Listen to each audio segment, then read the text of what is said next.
Chào mừng Nị đã quay trở lại với series âm nhạc trên màn bạc. Và chủ đề tuần này của mình sẽ là âm nhạc dành cho những bộ óc thiên tài.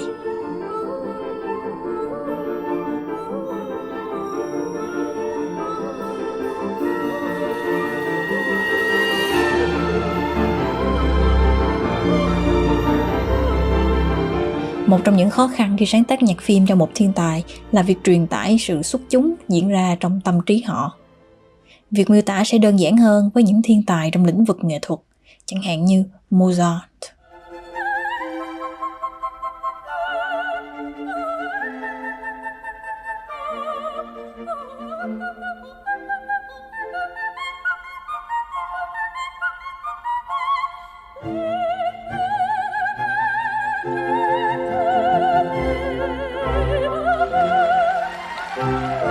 Hay ngay cả đối với những môn nghệ thuật khác, hình ảnh đi kèm âm nhạc là đủ để diễn tả sự thiên tài.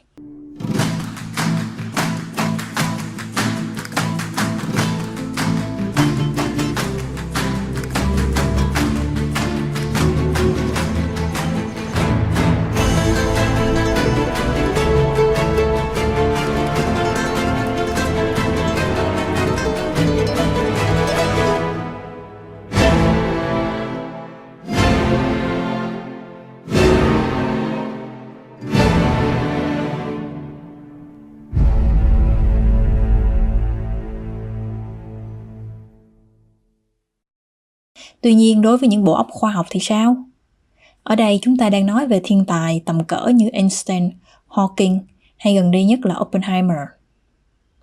Ngoài việc trình chiếu hàng loạt phương trình lên màn hình với cảnh nhân vật điên cuồng giải toán trên những tấm bảng khổng lồ, rất khó để truyền tải sự xuất chúng của họ qua những hiệu ứng thông thường. Do đó, các nhà làm phim buộc phải dựa vào những phương pháp khác để thể hiện trí tuệ phi thường này. Và một trong những điều đó là âm nhạc.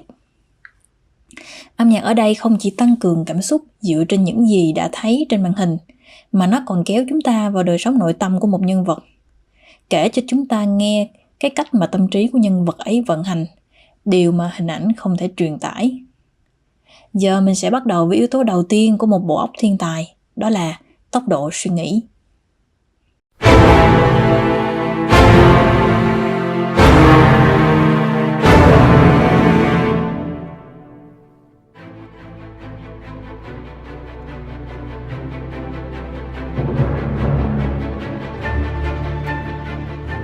Bản nhạc mình đang nghe là nhạc chủ đề do nhạc sĩ Hans Zimmer sáng tác cho series phim tài liệu mang tên Genius của National Geographic với tập phim về Albert Einstein.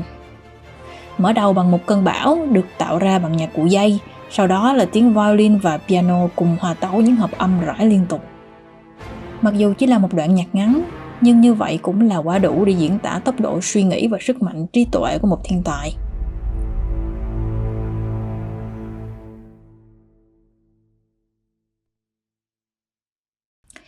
Tốc độ này cũng được diễn tả xuất sắc trong bộ phim thứ hai, The Imitation Game.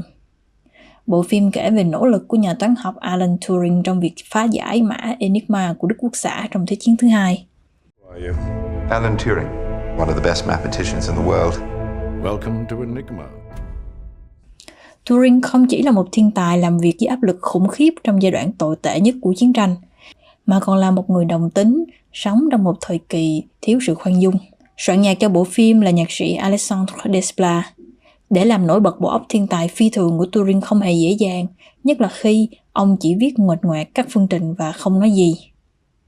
Để làm được điều đó, Desplat đã kết hợp giữa dàn nhạc và các chuỗi âm thanh máy tính hóa để diễn tả trí tuệ của Turing và cả sự nguy hiểm của mã Enigma.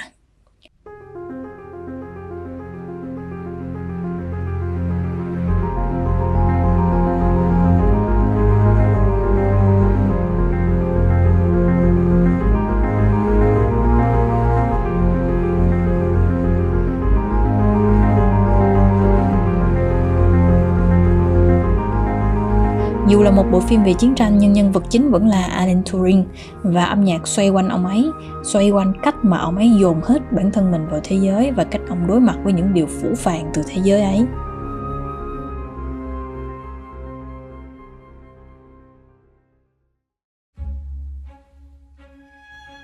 Cách Turing nửa vòng trái đất Một thiên tài khác cũng đối mặt với một sứ mệnh cao cả và nỗi sợ chính bản thân mình. Đó chính là Robert Oppenheimer. Thay vì chọn một cách mở đầu truyền thống, nhà soạn nhạc người Thụy Điển Ludwig Göransson đã chọn một âm thanh rùng rợn mang hơi hướng khoa học viễn tưởng. Và một chủ đề violin đơn lẻ, dai dẳng, biến đổi xuyên suốt bộ phim đã trở thành hiện thân cho những cuộc đấu tranh nội tâm của Oppenheimer. Những cuộc đấu tranh luôn bao gồm năng lượng mạnh mẽ trong tâm trí, nhưng song hành với đó là lương tâm luôn đi chậm một bước. Can You Hear the Music là một ví dụ điển hình trong bộ phim. Chúng bắt đầu với những âm violin chậm, sự căng thẳng và tốc độ tăng dần, và dần dần những âm thanh bị biến dạng được đưa vào, trở thành một yếu tố nguy hiểm ám ảnh xuyên suốt bộ phim. Qua đó tạo thành một chủ đề nhất quán bao gồm thời gian, sự hủy diệt và gánh nặng không thể tránh khỏi của sự sáng tạo.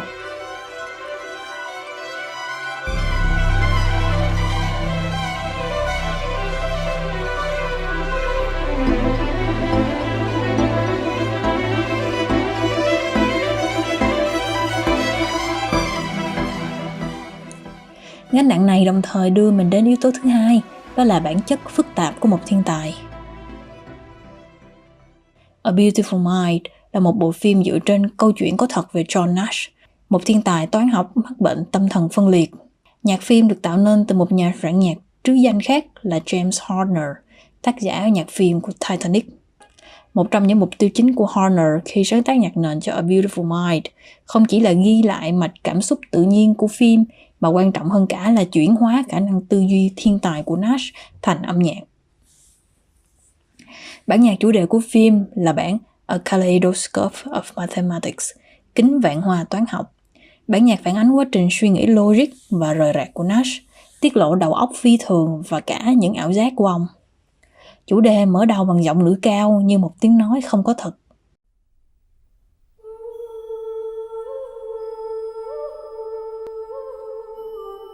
Mục tiêu của Horner là tạo ra cảm giác tổng quát về cuộc đời của John Nash, nhưng đồng thời cũng thể hiện sự bối rối của bộ óc thiên tài đó khi bị cuốn vào vòng xoáy khó phân biệt giữa thực tại và ảo giác.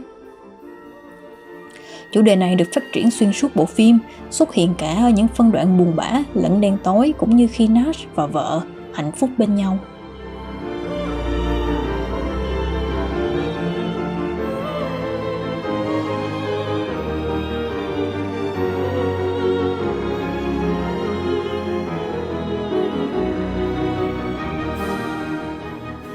Một bộ phim ngoài bản nhạc chủ đề ra thì vẫn còn những bản nhạc khác dành cho những tình tiết xung quanh. Và trong đó là những giai điệu dành cho một khía cạnh ít người biết đến của các thiên tài, đó là khía cạnh cảm xúc.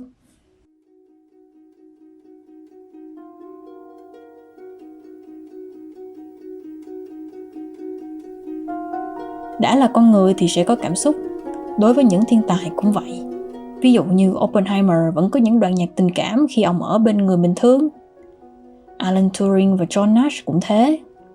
Trong đó một bộ phim đã đưa yếu tố cảm xúc này lên đến đỉnh cao là The Theory of Everything. Bộ phim là câu chuyện về cuộc đời nhà vật lý lý thuyết Stephen Hawking, cùng câu chuyện tình của ông với người vợ đầu James Ward, người luôn bên cạnh ông, ngay cả khi cơ thể ông bắt đầu phản bội chính mình. Nhạc phim do nhà soạn nhạc theo trường phái tối giản Johan Johansson sáng tác.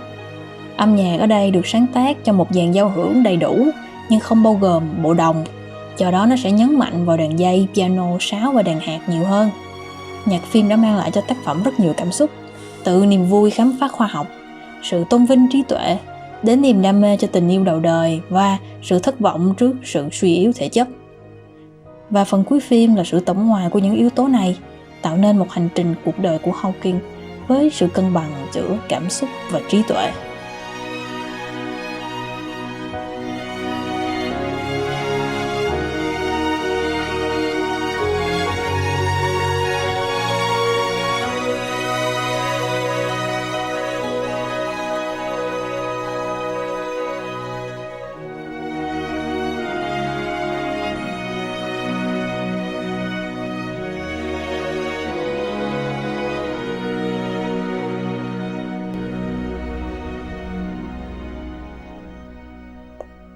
Nếu xem qua tất cả những bộ phim này, hẳn mình cũng sẽ nhận ra nhiều sự tương đồng. Cuộc đời của các thiên tài thật bất hạnh, đúng không? Nhưng nhờ có điện ảnh và âm nhạc, quan niệm cố hữu về sự lạnh lẽo, vô cảm của những bộ óc thiên tài cũng bị phá vỡ. Và điều kỳ diệu của những bộ phim này không nằm ở sự vĩ đại của những bộ óc đó, mà ở chỗ phim luôn đặt trí tuệ đỉnh cao trong một sự tương quan công bằng với tình thương và cảm xúc. Không ai có thể sống đơn độc, và bi kịch của Alan Turing là minh chứng cho điều đó. Trong những giờ phút bị đất nước quay lưng, Oppenheimer vẫn còn người vợ Kitty ở cạnh. John Nash cũng sẽ không thể vượt qua căn bệnh quái ác nếu thiếu gia đình. Và Hawking có lẽ cũng không sống được nếu thiếu tình yêu vô điều kiện của Jane. Nếu không có tình thương song hành với trí tuệ thì những người thân, vợ con, bạn bè của họ cũng không thể nào dung thứ cho những phiền toái mà những bộ óc này mang lại. Con người ai cũng mưu cầu hạnh phúc. Hạnh phúc sẽ là động lực cho mỗi người đi tiếp trên con đường của mình. Những thiên tài cũng không phải là ngoại lệ. Nhạc phim cho những thiên tài không phải là lời khẳng định cho trí tuệ không còn gì bàn cãi của họ, mà sau cùng lại là thông điệp về tình người, tình yêu. Bởi thành công trong sự nghiệp, sức khỏe rồi cũng có thể bỏ ta ra đi. Chỉ có người thương ta thật lòng thì sẽ ở lại.